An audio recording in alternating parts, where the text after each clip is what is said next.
Hi guys, I'm here again. I noticed that there is abnormal noise from my engine, my Mitsubishi Pajero.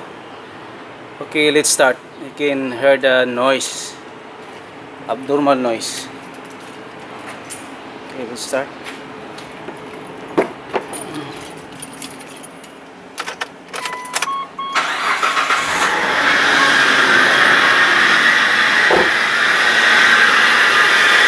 You see that?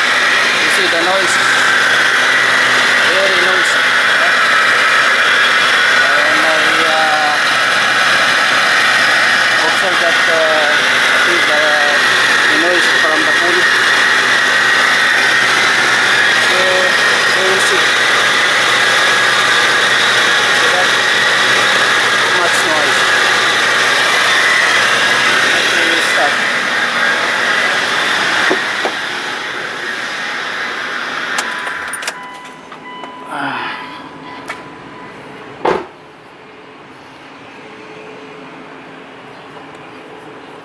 Okay, we will open and we will diagnose which pulley has having abnormal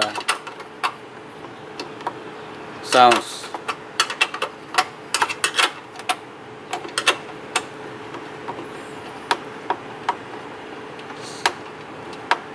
I remember to those who follow my channel, last week I just the same problem, same, there is normal sounds, but we solved the issue.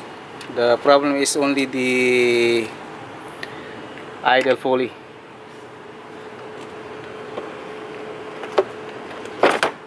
Okay, so last week we just replaced this. It's giving abnormal sounds, and after 1 week another problem, and we have to diagnose which pulley having abnormal sounds. We have to check one by one. Okay guys, so we check.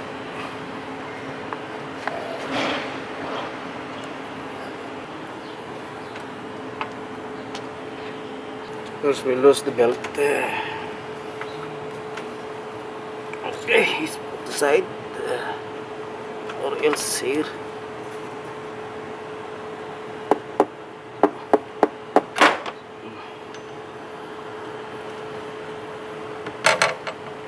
And we have to diagnose. So last week we replaced this pulley.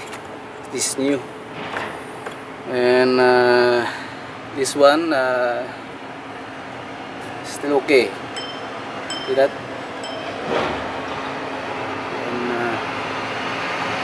And this one, I suspect that the tension are having a problem. It's giving normal sounds. So you will see. You see that? I think this is the one. So what we have to do is we're going to replace it. I got this from I got parts. I got this is belt tensioner from Mitsubishi. As for me, why I got this from Mitsubishi, I want the the original parts. I don't want this. I'm the owner of this car, so I have to make sure that all parts attached on my engine of my Mitsubishi Pajero are original. So that's why I used to take from Mitsubishi. Okay, so we'll remove the belt tensioner now. I need to use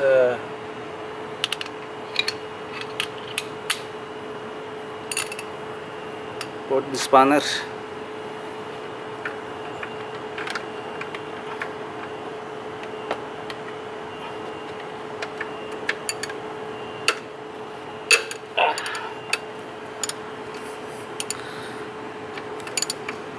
So this is the one. So now removing now. Okay guys.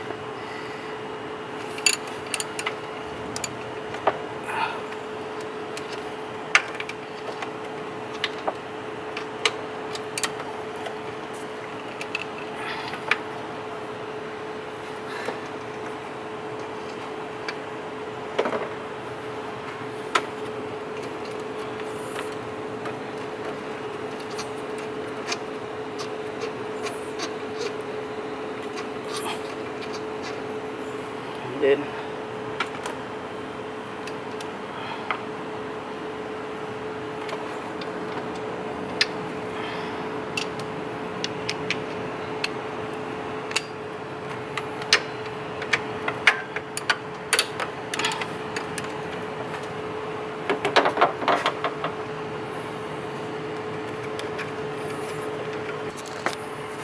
I'm going to remove now this belt tensioner.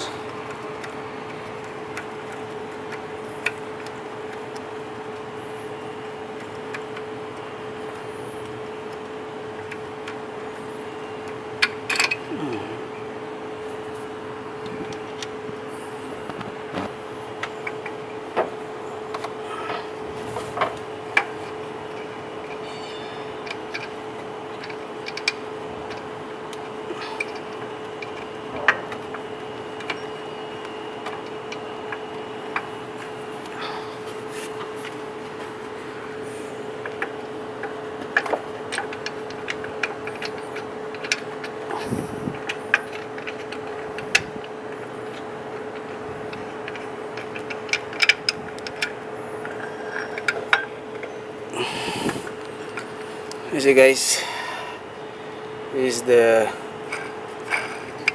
belt tensioner. See, this is the sounds, and then you can see the new one, very smooth. Okay, okay. So we will install now.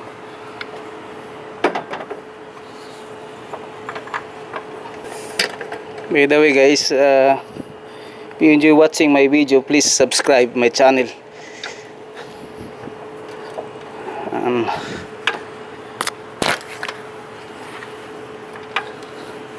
going to install now.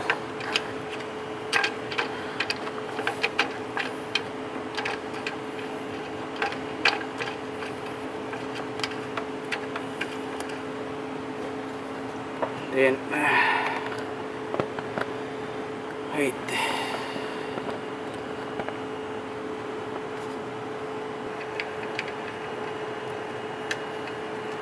So we will see after replace this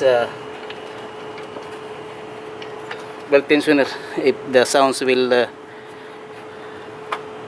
disappear, but I think this is the problem only, because you can see the sounds is coming from the belt tensioner pulley.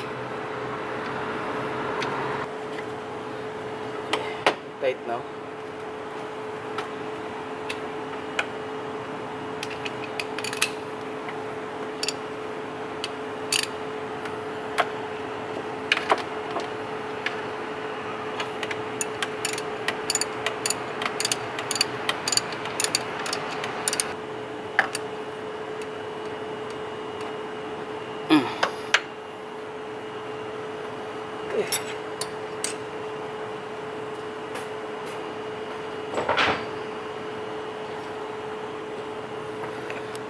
So okay, we already fixed the new one. Okay, now we will install back the belt.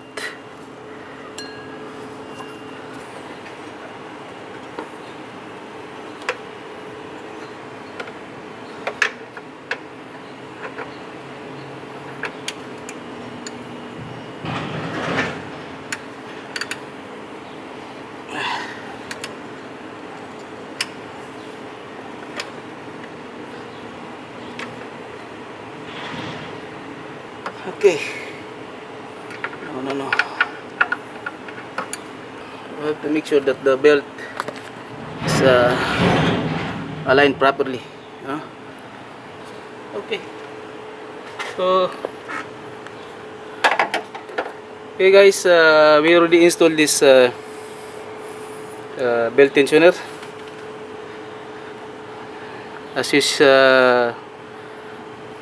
As you heard last time, it's very noisy, and now we will see. So what is the condition now? Okay. Okay, we'll start. Let's start the engine.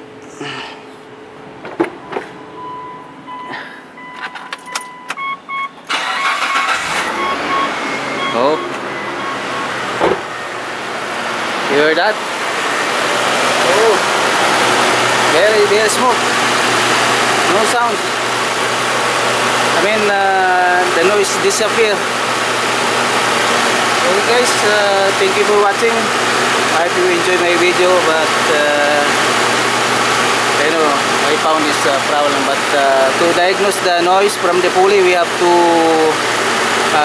rotate one by one. Just lose the belt and rotate one by one every pulley, and sure you will notify which pulley having abnormal sound. Okay guys, thank you for watching, and God bless.